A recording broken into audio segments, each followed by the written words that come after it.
morning. It's 9:36 in the morning, Monday, August 15th, I'm guessing. Let's double check. Yeah. And I'm finally ready to leave the hospitable Wapakoneta.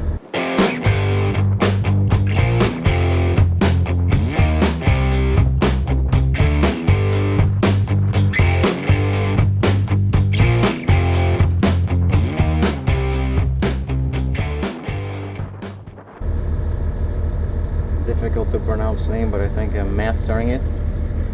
And the next big town is Lima. Lima or Lima?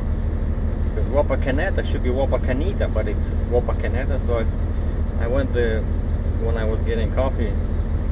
I asked the lady, I said, okay, now I got Wapakoneta. So this next one, how do you say it? She says Lima, like without hesitation.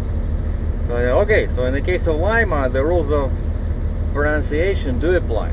So I did my homework, studied some more the routing. So look what I had.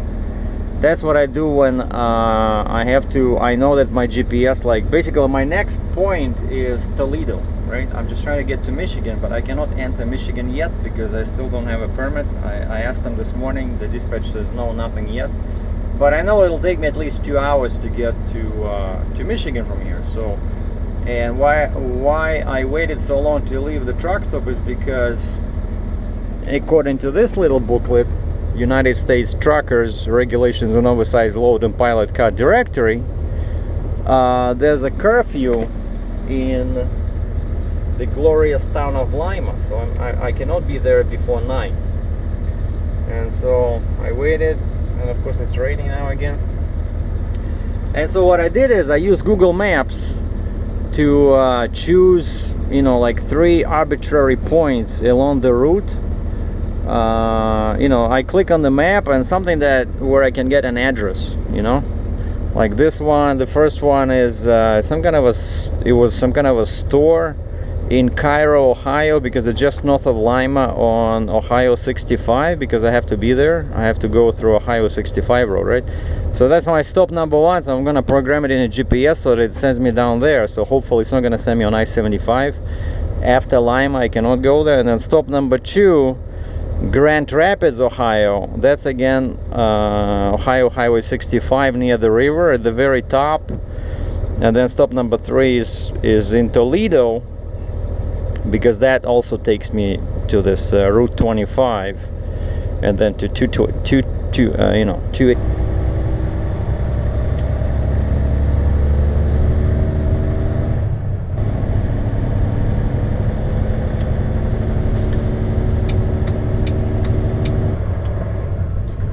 All right, 65, right?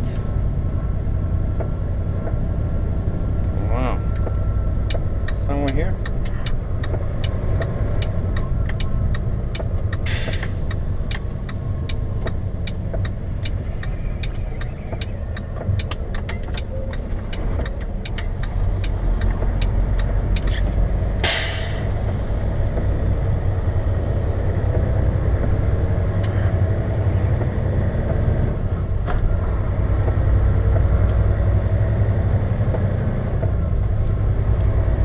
Yeah, this looks like downtown.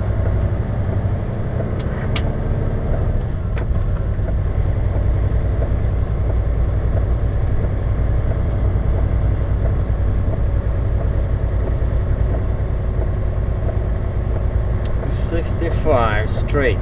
Okay. Red. The guy just crossed on red. That's illegal, right?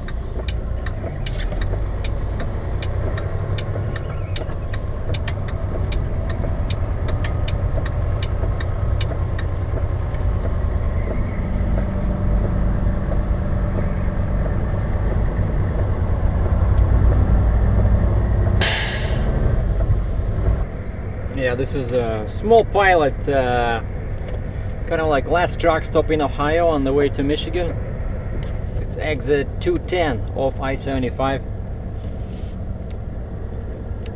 I just stopped here I needed to get some fuel, check my load, and most importantly, I finally got my Michigan permit, because Michigan is like 10 miles from here. And now I'm ready to go. And my dispatch just called me. They said they wanted to know where I am, because the customer already has somebody coming tomorrow morning to set this machine, you know, set this machine up.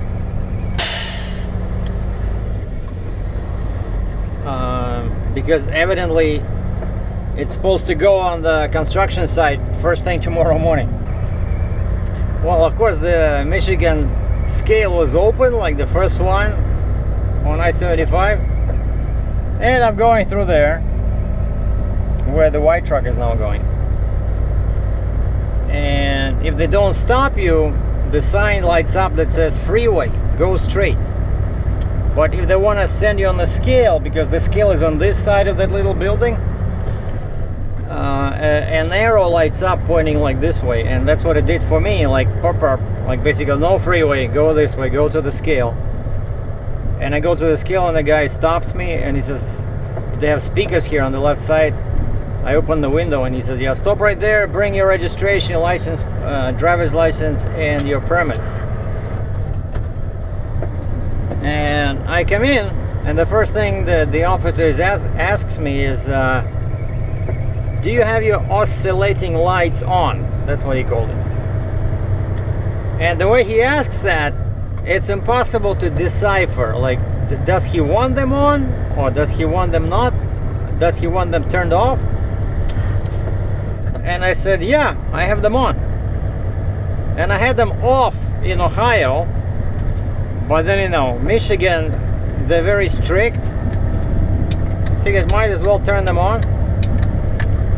And so the guy checks my driver's license, my permit, everything is good. And then he says, in your permit, if it does not say that you have to have the lights on, you should not have them on. I said, sir, I'm sorry, but like, you guys should make up your mind. You know, I once got a ticket in Montana. I still remember it, because I had one light on the roof, and the guy who stopped me, he said I was supposed to have two. And he said, well, that's Montana. He says, this is Michigan. In Michigan, if it doesn't say anything on your permit about lights, you cannot have them. I said, okay. So he didn't give me any trouble, just, you know, he says, I just don't want you to get a ticket like you did in Montana. I said, all right. So in Montana, I got the ticket for not having enough lights. Over here, you want me to turn them off? Yes. Okay. Thank you, sir. Have a good day. Bye. And that's what we truckers have to deal with, you know, because it's so much easier when you operate only in one state. But when you go across state lines, it's always an adventure. Well, I spent 5 hours. Yeah, that's right. The number is 5. 5 hours at Canadian Customs from 4 p.m. to 9 p.m. I'm still in Windsor. I thought by this time I will be somewhere really close to Stony Creek, Ontario, where I'm told there's a team of mechanics flying in, basically getting in there to prepare this machine, because it's going, like I mentioned before, it's going to a construction site pretty much immediately. So much for those plans, because they released me at 9:05. I said, you guys realize it's an oversized load, right? I'm not supposed to be on the road after 9, because the sunset is at 8:30. I said, I'm not going to be the one left without a chair, right? So you kept me here for 5 hours. I cannot drive now. I gotta stay in your yard. And they said, well, we'd rather you get out of the gate. And they have a huge property there. I know, it's like 10 acres, right? All empty. but the gate, they give you a pass. So basically they don't like people sitting there. I mean, so if you sit there, that means that you have some kind of a problem with your paperwork. So I'd rather get out of there myself.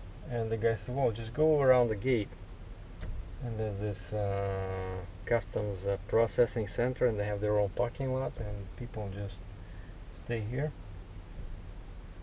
because there's no signs anywhere. So, but I mean, the next truck stop, the nearest truck stop on the Canadian side is 14 kilometers away, which is what, 7 miles, you know. But I'm 10.6 wide, and like I mentioned before, this thing, okay, the truck is black, the trailer is black, but the thing on the trailer is yellow. So that's it. Like, if not, it's not my screw up, right? It was just some kind of minor issues with the paperwork. Then there was a value wrong, then the country of origin was wrong, you know. I'm back in Ontario. I didn't have time to record unloading. Very windy today, but basically I spent the night at the customs and got up at 5:30. 6 o'clock, it was still dark. I was on the road just half an hour before the sunrise, and it took me a while to get to Stony Creek, Ontario. I was there just past 10:30. There was a big accident on the Link Highway, Alexander, what is it called? Alexander, basically the Link. And the guy says, the consignee says, why don't you just park it inside? I said, what do you mean park it inside? Like the truck with the trailer, and I look and there's a dock, you know, like a big door, like a shop, but no way my truck and the trailer and that 12-foot tall machine would go in there. And he says, no, when you unload, just, you know, drive it in. I said, you want me to unload? And the guy says, yeah. I said, well, I did not load it. Well, we don't unload. And this is just another example, right? That's what you, in the States and Canada, truckers are expected to operate heavy machinery. And that's why, you know, when I don't load myself, I always ask him to show me. But this time, you know, it was articulating machine, right? With the steering wheel, just a couple of joysticks in there, right? And so, okay, so I disconnected, took my chains off, and climbed inside, looked at some pictures, maybe a couple of minutes. Took me a couple of minutes to figure out how to operate it. I left the boom because it was sitting on the board in the back, right? And just very slowly started the reverse, the lowest gear, and you know, the tires are so huge, I didn't even feel it when I was on the ground. But also what helps is that, of course, with this trailer, it's so low, it's much safer than a regular trailer. And then I drove to these guys. That's where I bought, that's my trailer dealer in Oakville, Ontario. And they did a quick inspection, put a sticker on the other side of the trailer, and they retorqued all the wheels. I'm glad they did that, because I was thinking about that, maybe that I should, you know, I should go to the tire shop and pay some money for this. And I made arrangements before, very windy, I made arrangements before that I want them to do some upgrades on the trailer while I'm up there. And I know normally these shops are very busy, but they were able to, you know, accommodate me. And what they did is I asked them to reinforce the existing 2 storage compartments. So the guy welded 2 like this, maybe 2-inch wide, I don't know, 5mm thick, like piece, you know, like 2 of those on the floor. I don't want to open it now because it's all, I have all chains in there, so they welded like this, boom, boom. So now the floor is much stronger. And also, of course, I gave him my 8 D-rings that I got for free from the dealer, and I showed them the locations where I want them. I said, you know, 4 like this, kind of like square, you see, in the front, and 4 in the back. So 2 on the main beams, 2 on the main beams, and 2 over here.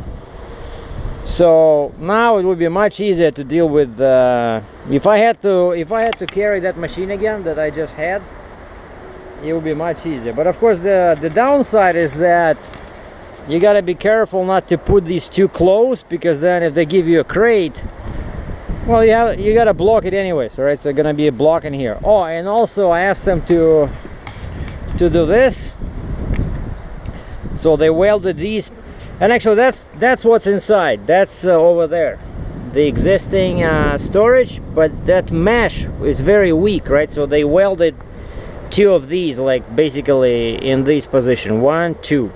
But over here I said I need some storage for timbers. I said just give me like this, you know, it doesn't have to be a solid floor, so I can just throw some junk in here, you know. It's always useful to have these. I saw guys with these kind of trailers. I saw one guy, he had all holes here converted to storage, something like that, maybe with more metal pieces. And I see, and they painted them. It's very strong weld, and the guy sanded it a little bit. It took him like 2.5 hours, you know. Cost me $450 Canadian after tax. So tax is 13%. So now one thing I have to do now, I'm going to a hotel to relax, take a shower, and then tomorrow I want to go to thanks for the suggestion, by the way, to one of the viewers. He said Princess Auto, that's in Ontario, and in Canada it's a store that sells you know, lots of hardware parts. And I'm gonna go and buy you know, that plastic thing to wrap around the hoses. Yeah, I don't want to take them off. So one load is delivered. You know, I learned a lot during this trip about this trailer, and especially this time when I was reconnecting, I was very careful. I was jumping, you know, out of the cab like 20 times to make sure that I don't scratch anything again. But basically, yeah, you gotta it's totally different system. Everything is different, the way you position the gooseneck, because there's no pins, right? But I love it. This is much better. You can disconnect pretty much on any ground, you know. So this is a superior design to that what I had on Kaufman. And I wanted to add some drone footage, but it's so windy today, you know. It's dangerous. First of all, it was raining. The first half of the day it was raining, and then when the rain stopped, and now we have the blue sky. But look at this, look at the clouds. See how fast the clouds are moving? Because they're very low. Look at that. That's how windy it is, you know. All the trees are. So yeah, I cannot fly today. Maybe if the wind subsides tomorrow. And speaking about the drone, I did get today a good news from FAA, Federal Anti-Drug Administration. No, wait, Federal Aviation Administration. So my drone now is officially registered in the States. I don't know how I did it, because some guys were saying that it's impossible to do it from Canada, and I was already in Windsor, Ontario. But maybe because I was close to the US border. Because evidently that website does not work from Canada. But I managed to register, and I just got a confirmation this morning. And they sent me like a little certificate that I can keep either in digital form and to show if somebody's asked if I'm registered, or I can print it out and just keep it in the box. And registration was $5 US per year, so I registered for 3 years. And in Canada you don't need that. The rules in Canada are different than in the States. Okay, that's it. Time to go and relax. Thanks for watching.